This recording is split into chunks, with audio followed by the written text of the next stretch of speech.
আসসালামু আলাইকুম। প্রশ্নটা হচ্ছে যে রুকিয়া বিষয়ে।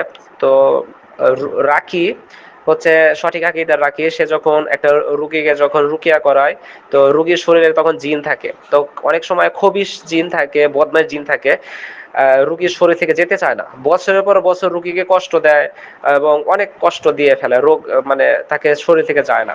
তো তাকে বিভিন্ন পানি পড়া, গোসল, রুকিয়ার গোসল সবকিছু করানো হয়েছে, তারপরেও যায় না। এবং রাকি বিভিন্ন আপনার দোয়া জিকির করে সর্বোচ্চ চেষ্টা করছে তাকে বের করার, কিন্তু বের হয় না। তো জিন বলতেছে আমাকে ক্ষতি করতে পারবি না, আমাকে তোর পাওয়ার দেখা, আমাকে মেরে ফেলতে পারবি না ইত্যাদি।